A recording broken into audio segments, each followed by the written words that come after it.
ጽናት ከስራ ስትመለስ አባቷ ግርምሽ ታሞ ራሱን ስትወድቋል። አማራጭ የላትም፣ ደነገጠች። አባዬ አባዬ እያለች ብትጠራውም አባቷ ድርቅ ብሎ ቀርቷል፣ ደም ግፊቱ በዝቶበት። ከዛም አማራጭ ስለሌላት ባቢ ጋር ደወለች። ባቢ ጽኑ የምንነሽ ነው አላት። ባቢ አባቴ ታሞብኛል ድረስልኝ አለችው። ምን ሆነ ምን ተፈጠረ አላት። ድረስልኝ ታስፈልገኛለህ ስትለውም ባቢም እሺ ተረጋጊ አሁኑኑ መጣሁ አለና ከቢሮ ሲወጣ አባቱ ፊት ለፊት አገኘው። ናሆም ተስፋዬ። ከዛም ወዴት ነው አለው። ጽናት አባቷ ታሞባት ደውላልኝ ሊሄድ ነው አለው። ምን?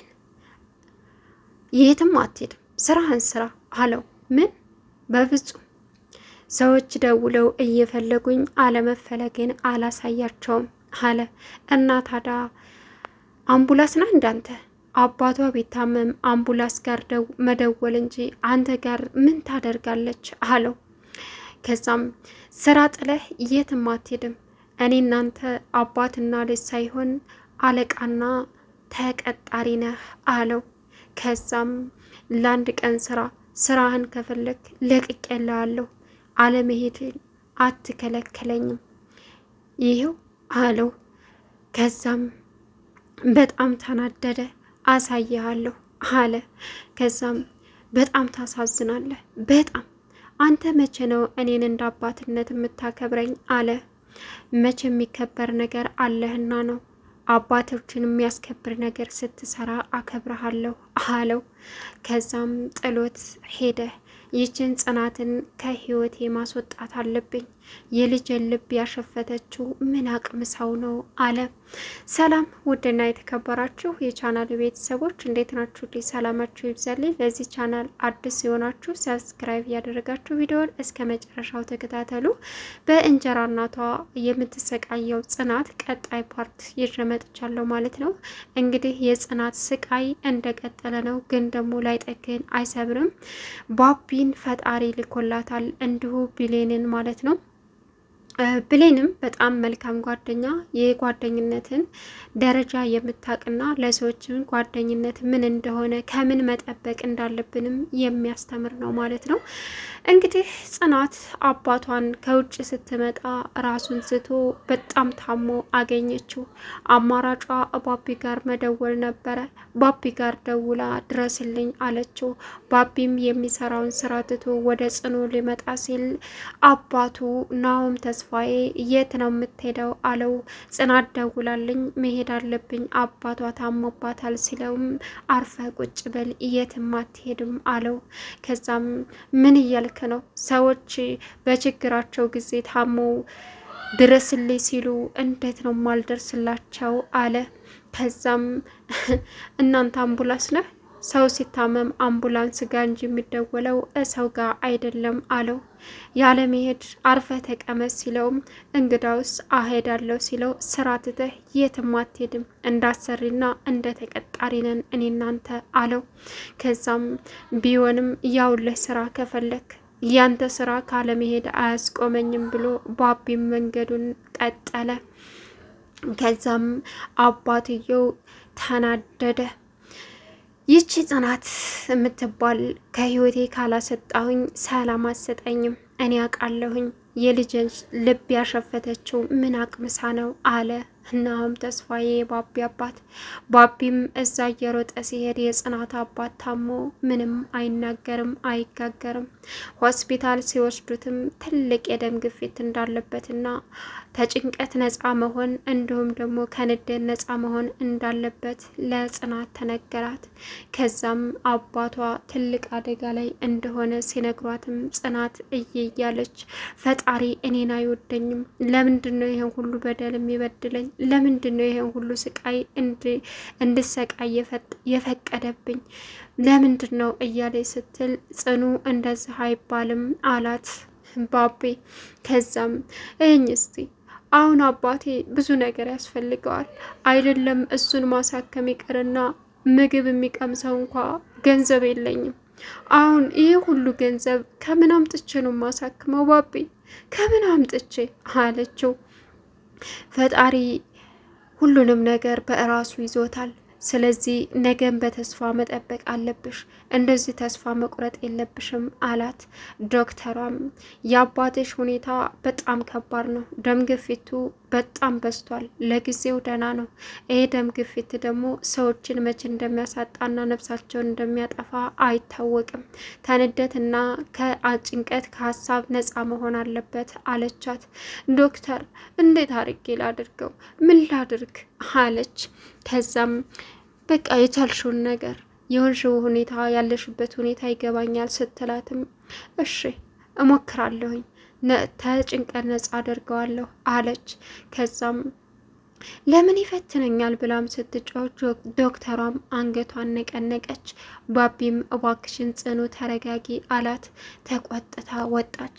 ከዛ እዛ እያለቀሰች እያለ ባቢ ይዞ ጽኑ ተረጋጊ፣ ሁሉም ነገር ለበጎ ነው እያለ እያጽናናት እያለ ብሌን መጣች። ጽኑ ምን ተፈጥሮ ነው? ምንድን ነው አለቻት። አባቴን እማሳክምበት ገንዘብ የለኝም። ይሄ ሁሉ ገንዘብ ከምን አምጥቼ ነው የምከፍለው? በቃ አባቴ ሄደ። በቃ አባቴ ላጣው ነው። ያለ አባቴ ማንም የለኝም አለች። ተረጋጊ፣ ምንም አይሆንም። ለምንድን ነው የምታማርቸው? አለቻት።